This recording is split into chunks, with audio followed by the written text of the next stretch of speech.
Have you ever realized that our 5-year-old children are drinking more alcohol than what adults could do any point of time on this planet? Just watch this video till end to know about this unsettling fact and to see if your own child is doing the same. I still remember the days of 80s when we were in medical school. As residents, we used to see patients in medicine OPD, which was full of infectious diseases at that time. Tuberculosis, malaria, dengue, and other viral fevers. Pneumonias, urinary infections, liver abscesses, and other abdominal infections, and so on.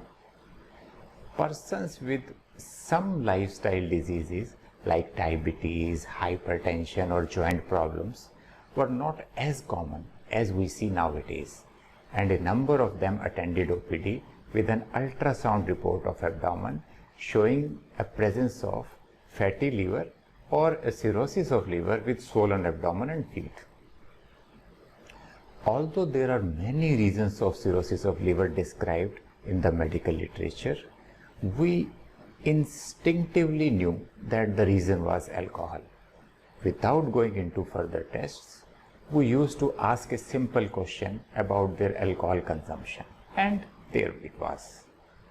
Most of them were alcoholics, and the only definite treatment for a possible reversal of the disease in some of the fortunate ones was complete stoppage of alcohol consumption. Now I would say that there is an epidemic of fatty liver in our society. Every other ultrasound of abdomen done in a healthcare setting is showing the presence of some degree of fatty liver. And apart from the damage from alcohol, fatty liver due to non-alcoholic toxin consumption has become one of the leading reasons of cirrhosis of liver requiring liver transplant. Apart from a plethora of toxins we are consuming in the name of food nowadays, the most prevalent toxin consumed by children and adults alike, damaging our liver, is sugar. Sugar consumption in any form like refined sugar, jaggery, or gur or shakkar as it is called in many places of India is so prevalent nowadays that it is difficult to find someone not taking sugar in any form. Cakes, pastries, sweets, biscuits, tea, coffee, soft drinks, breakfast cereals, homemade puddings, the list is never ending. Even infant formulas are now without a sweetener added to it. So the addiction for the sweet taste begins in infancy itself. Every time we meet a child, we offer a toffee or a chocolate to draw attention of the child towards us. The best uncle or aunt is defined as the one who always has his or her pockets full with these sugar bombs ready to implode in the mouth of our own child. Every happy moment of our life is celebrated with a sweet. A typical case of classical conditioning experiment done by Dr. Pavlov on a dog and bell. This sets our mind to a paradigm when sweet taste becomes a trigger of happiness and rest follows automatically.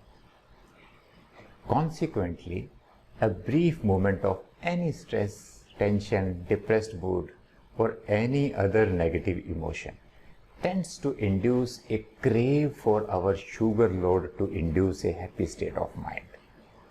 Congratulations! We have succeeded in befooling our mind and body to consume a poison and even feel happy about it. There is a good news too. Research shows that in most of the cases, if a sugar consumption is stopped, much of the damage to the liver at least gets recovered in about 2 weeks only.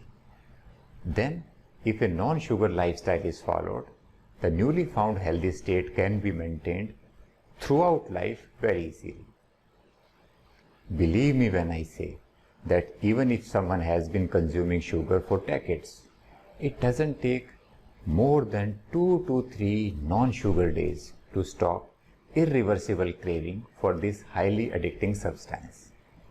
Won't you agree with me that just 2 to 3 days of self-control is hardly a price to be paid for such a fascinating result of improved health status?